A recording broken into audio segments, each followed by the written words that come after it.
بسم اللہ الرحمن الرحیم۔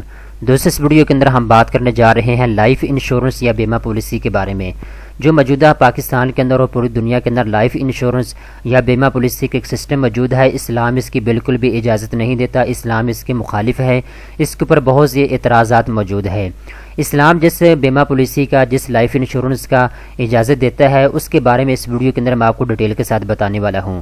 دوستو بیسیکلی میں اس ویڈیو کے اندر آپ کو 3 چیزیں بتاؤں گا۔ نمبر 1 پہ میں آپ کو یہ بتاؤں گا کہ لوگ اپنے لائف انشورنس کیوں کرواتے ہیں، اس کی وجوہات کیا ہوتی ہیں۔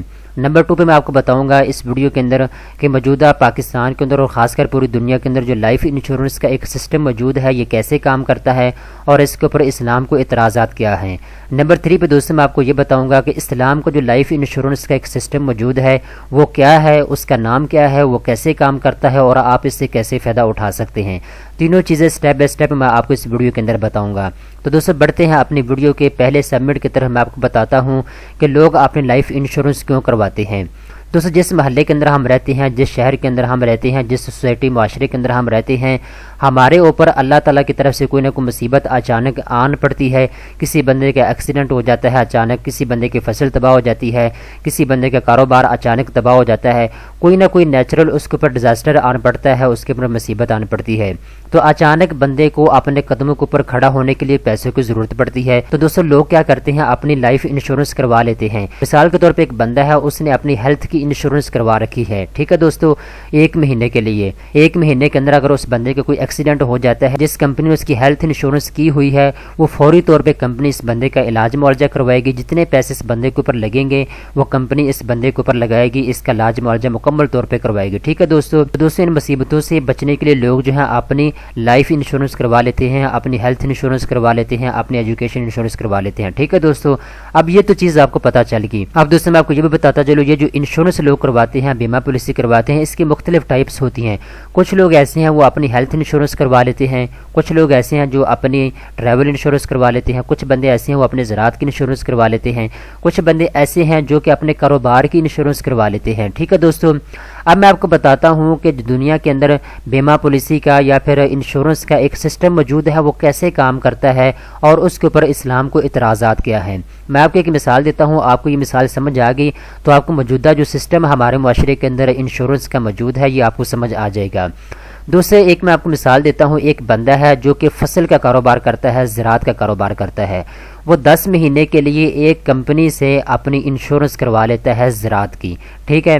اس بندے کے پاس کئی ایکڑ زمین ہے، وہ اپنی 1 ایکڑ زمین کی جو ہے انشورنس کروا لیتا ہے۔ یہ بندہ مہینے کا 5000 روپیہ دیتا ہے، یہ ٹوٹل 10 مہینے کے پیسے بنتے ہیں 50,000 روپیہ۔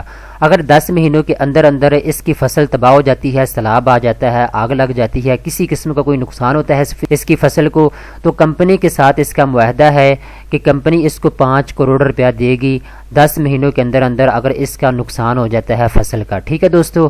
اگر اس بندے کا 10 مہینوں کے اندر اندر کوئی نقصان نہیں ہوتا فصل کا، فصل بالکل محفوظ رہتی ہے، تو یہ جو اس کا 50,000 روپیہ ہے یہ سارے کا سارا اس کمپنی کے پاس چلا جائے گا، اس بندے کو کچھ بھی نہیں ملے گا، یہ بندہ نقصان میں چلا جائے گا اگر اس کی فصل محفوظ رہتی ہے تو۔ اگر اس کی فصل تباہ ہو جاتی ہے، سیلاب آ جاتا ہے، آگ لگ جاتی ہے، تو پھر سارے کا سارا کلیم جو ہے وہ کمپنی کے اوپر پڑے گا۔ کمپنی جو ہے 5 کروڑ روپیہ اس بندے کو دے گی تاکہ یہ بندہ دوبارہ سے اپنی فصل کو اگا سکے، اپنے کاروبار کو دوبارہ سے بحال کر سکے، ٹھیک ہے دوستو۔ یہ چیز دوستو آپ کو سمجھ آ چکی ہے۔ اگر اس مثال کو آپ دیکھیں تو اس میں یا تو ایک بندے کا نقصان ہو رہا ہے یا پھر کمپنی کا نقصان ہو رہا ہے۔ اگر بندے کی فصل بالکل محفوظ رہتی ہے تو بندے کا نقصان یہ ہوتا ہے کہ اس کا جو 50,000 روپیہ ہے یہ سارے کا سارا کمپنی کے پاس چلا جاتا ہے، یہ کمپنی اپنے پاس رکھ لیتی ہے، اپنا کاروبار کرتی ہے، جیسے مرضی اس کو استعمال کرے، بندے کو کچھ بھی نہیں ملے گا جس بندے نے زراعت کی انشورنس کروا رکھی ہے۔ اب اگر اس کی فصل تباہ ہو جاتی ہے تو پھر کمپنی کے اوپر سارا کلیم پڑے گا، کمپنی جو ہے اس کو 5 کروڑ روپیہ دے گی اس کی فصل کو بحال کرنے کے لیے، پھر سارے کا سارا کلیم جو ہے وہ سارے کا سارا کمپنی کے اوپر پڑے گا، اس میں پھر کمپنی نقصان میں چلی جائے گی۔ اسلام کو اس کے اوپر اعتراض یہ ہے کہ یہ جو نقصان کا ایلیمنٹ اس میں شامل ہے یہ بالکل بھی اسلام کے اصولوں کے مطابق نہیں ہے، اور دوسرے نمبر پہ اس میں سود کا ایلیمنٹ شامل ہے جس کے بارے میں اسلام نے سختی کے ساتھ منع کیا ہے۔ اسلام نے یہ کہا ہے جو بندہ سود کا کاروبار کرتا ہے وہ اللہ تعالیٰ کے ساتھ جنگ کا اعلان کرتا ہے۔ ٹھیک ہے دوستو، سود کس کو کہتے ہیں؟ یہ بندہ 50,000 روپے اس کمپنی کو دے رہا ہے، اس کے بدلے میں کمپنی جو ہے 5 کروڑ روپیہ اس کی فصل کے اوپر لگا رہی ہے، یہ سود ہے۔ ٹھیک ہے دوستو، تو اسلام کے اس کے اوپر اعتراضات موجود ہیں۔ اب دوستو یہ تو آپ کو معلوم ہوگا ہمارے معاشرے کے اندر جو موجودہ انشورنس کا ایک سسٹم موجود ہے یہ بالکل غلط ہے، اسلام کے اس کے اوپر اعتراضات ہیں۔ اب دوستو ہم بات کر لیتے ہیں اسلام کا جو ایک سسٹم موجود ہے انشورنس کا، وہ کیا ہے، وہ کیسے کام کرتا ہے۔ میں آپ کو ایک مثال دیتا ہوں، آپ نے اس مثال کو اچھے طریقے کے ساتھ سمجھ لینا ہے۔ ایک محلے کے اندر 10 بندے رہتے ہیں، وہ 10 بندے یہ ڈیسائیڈ کرتے ہیں کہ ہم نے اپنے سال 2021 کو بالکل محفوظ بنانا ہے، اس کو اسکور کرنا ہے۔ ٹھیک ہے دوستو، تو یہ 10 بندے ڈیسائیڈ کرتے ہیں کہ ہم جو ہے کمیٹی ڈال دیتے ہیں، 5-5 ہزار روپیہ فی بندہ ادا کرے گا۔ یہ 10 بندے 5-5 ہزار روپے مہینے کا ادا کرتے ہیں ایک سال کے لیے، تو یہ ٹوٹل بنتا ہے 6 لاکھ روپیہ۔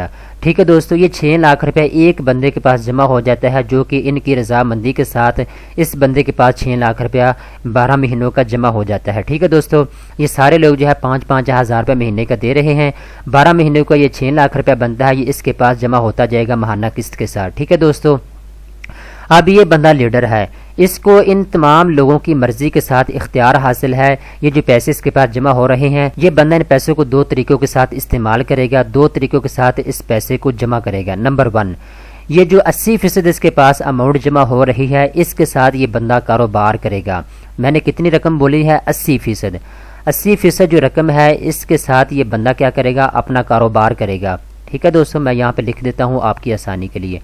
اس نے کاروبار کر لیا 80% اماؤنٹ کے ساتھ، باقی جو 20% اماؤنٹ ہے یہ بندہ اس کو بالکل محفوظ رکھے گا اپنے پاس۔ ٹھیک ہے، تاکہ ان میں سے ان 10 بندوں میں سے کسی بندے کا اچانک ایکسیڈنٹ ہو جاتا ہے، اچانک اس کا کاروبار تباہ ہو جاتا ہے، اچانک اس کے اوپر کوئی مصیبت آنا پڑتی ہے، تو فوری طور پہ یہ جو 20% اماؤنٹ ہے جو بالکل اس بندے کے پاس محفوظ پڑی ہوئی ہے، وہ ساری کی ساری اماؤنٹ جو ہے اس بندے کو دے دی جائے گی جس کا ایکسیڈنٹ ہوا ہے، تاکہ وہ اپنا علاج معالجہ کروا سکے۔ تو یہ ساری کی ساری اماؤنٹ اس بندے کو دے دی جائے گی۔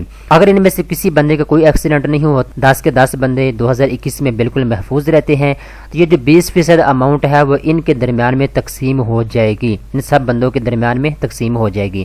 اگر ان میں سے کوئی بندہ فوت ہو جاتا ہے تو اس کے بچوں کو یہ 20% اماؤنٹ دے دی جائے گی، یا پھر اس کے بھائیوں کو، جو بھی اس کے رشتہ دار موجود ہوں گے، ان کو یہ 20% اماؤنٹ دے دی جائے گی۔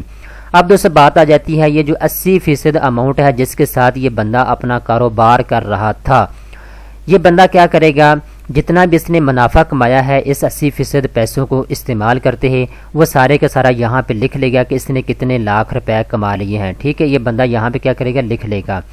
اب یہ معمولی سا 2% یا 3% اس جو منافع آیا ہے اس میں سے نکال لے گا، جو کہ اس بندے نے اتنی محنت کی ہے، اس بندے نے نیچے اپنے نوکر رکھے ہوئے ہیں اس سسٹم کو چلانے کے لیے، جو کہ اس کے پاس پیسے جمع ہو رہے تھے۔ ٹھیک ہے، یہ 1-2% پیسے نکال لے گا، اپنے پاس رکھ لے گا، باقی جتنا بھی منافع کی رقم ہے وہ ساری کی ساری ان تمام لوگوں کے درمیان میں تقسیم ہو جائے گی۔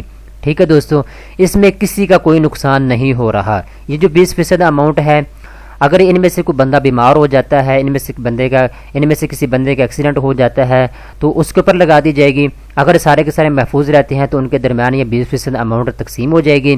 یہ جو 80% اماؤنٹ ہے جس کے ساتھ یہ بندہ کاروبار کر رہا تھا، یہ بھی رقم، اس رقم سے جتنا بھی فائدہ ہوگا، جتنا بھی منافع ہوگا، وہ سارے کا سارا ان تمام لوگوں کے درمیان تقسیم ہو جائے گا۔ 1-2% جو کہ اس بندے نے اتنی محنت کی ہے، پیسے کو اپنے پاس جمع کیا ہے، یا پھر اس نے اپنے نیچے کو 2 بندے 3 بندے نوکری کے لیے رکھے ہوئے تھے، ان کی رضامندی کے ساتھ ان کو تنخواہ دی جائے گی اس پیسے میں سے جو کہ منافع کمایا ہے اس بندے نے، جو ان سب کے درمیان تقسیم ہوگا۔